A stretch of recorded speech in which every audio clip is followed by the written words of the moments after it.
Hello guys, welcome back to my channel. So today we are going to discuss exercise 1.8. आप exercise 1.8 को जो हमने पीछे cases किए हैं उसके हेल्प से भी कर सकते हो, लेकिन यहाँ पे आपको फोरबीनियस मेथड दे रखा है. तो बेसिकली इस एक्सरसाइज में हमारा केस क्या बनता है. सपोज ये आपको दे रखी है इक्वेशन. अब यहाँ पे x = 0 हमारे पास ऑर्डिनरी पॉइंट है जो एक्सरसाइज 1.4 का था. अब इसको 1.4 वाले मेथड से भी सॉल्व कर सकते हो, अदरवाइज आप यहाँ पे फोरबीनियस मेथड लगा के भी सॉल्व कर सकते हैं. सो यहाँ पे नोट में भी दे रखा है कि हमने इसको सॉल्यूशन ऑलरेडी डिस्कस कर चुके हैं. हम यहाँ पे फोरबीनियस मेथड भी लगा सकते हैं. सो फोरबीनियस मेथड में हम सॉल्यूशन लेट करेंगे x⁴m a0 + a1x + a2x² up to so on. तो हम समेशन फॉर्म में लिखेंगे summation r from 0 to infinity ar x⁴m + r. उसका डेरिवेटिव करेंगे एंड डबल डेरिवेटिव करेंगे. सब्स्टिट्यूट करेंगे इक्वेशन नंबर 1 के अंदर. जब हमने इस इक्वेशन नंबर 1 के अंदर सब्स्टिट्यूट किया, फिर हम इसको मल्टीप्लाई कर लेते हैं. देखिए 1 को जब हम मल्टीप्लाई करेंगे तो ये आ जाएगी टर्म एज इट इज़. फिर x² को मल्टीप्लाई करेंगे तो पावर ऐड हो जाएगी, आ जाएगा -m + r -1 ar x⁴m + r.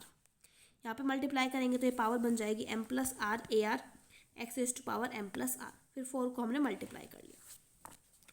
उसके बाद हमारा जो नेक्स्ट काम रहेगा वो क्या रहेगा, यहाँ पे हमको शिफ्ट करना है index of each term to x⁴m + r. So यहाँ पे हम क्या करेंगे, यहाँ पे हम r को चेंज कर देते हैं.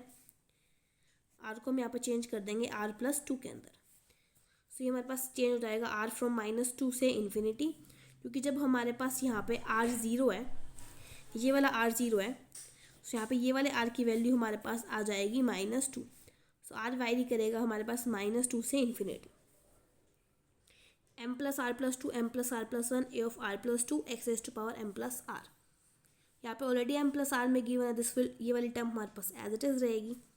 फिर जो बाकी टर्म्स है उसमें भी हम चेक कर लेंगे, बाकी में भी एज इट इज़ रहेंगी, क्योंकि इनमें ऑलरेडी x⁴m + r पावर आपको गिवन है. फिर हम क्या करते हैं, यहाँ पे r = -2 -1 सब्स्टिट्यूट करके वैल्यू फाइंड आउट कर लेते हैं, और बाकी सभी टर्म्स को हम कंबाइन कर लेते हैं summation r from 0 to infinity में. सो यहाँ पे जब हम r को -2 पुट करेंगे, ये आ जाएगा m -1 a0 x⁴m - 2. So rest of the terms को हमने कंबाइन कर लिया r फ्रॉम 0 टू इन्फिनिटी. ये टर्म्स आ चुके. अब हम क्या करेंगे, दोनों साइड इक्वेट करेंगे कोफिशिएंट ऑफ x⁴m - 2 के. सो यहाँ से हमारे पास m की दो वैल्यूज आएंगी 0 एंड 1. फिर हम इस वाले टर्म को इक्वेट करेंगे 0 के इक्वल. सो यहाँ पे हमारे पास टर्म आएगी, जब हम m को 0 पुट करेंगे सो कोफिशिएंट ऑफ a1 जो है वो हमारे पास क्या बन रहा है, 0 बन रहा है. सो यहाँ पे ज़रूरी नहीं है कि a1 यहाँ पे फाइनाइट होगा. हमने एज्यूम किया कि a1 फाइनाइट है और m की वैल्यू 0 पे 0 बन रही है automatically term. Now we will equate the coefficient of x⁴m + r. So coefficient जब हम इक्वेट करेंगे दोनों साइड्स, यहाँ से हम एक जनरल टर्म निकालेंगे, that is a of r + 2 की वैल्यू ar की टर्म्स में. फिर हम यहाँ पे m को 0 सब्स्टिट्यूट करेंगे.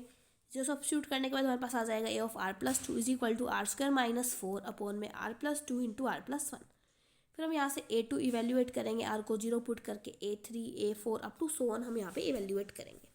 फिर जो हमारा सॉल्यूशन होगा वो होगा y = x0 a0 + a1x + a2x². तो a2 की वैल्यू, a3 की वैल्यू, a4 की वैल्यू, सभी की वैल्यू हमने यहाँ पे सब्स्टिट्यूट कर दी.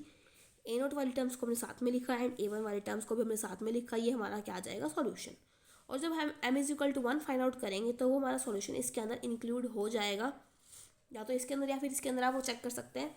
सो ये हमारा सॉल्यूशन होगा. अदरवाइज आप इसको प्रीवियस एक्सरसाइज के मेथड से भी कर सकते हैं. So by this chapter is completed. Next example भी बिल्कुल सिमिलर है, ट्राई करना खुद, क्योंकि यहाँ पे ऑर्डिनरी पॉइंट है.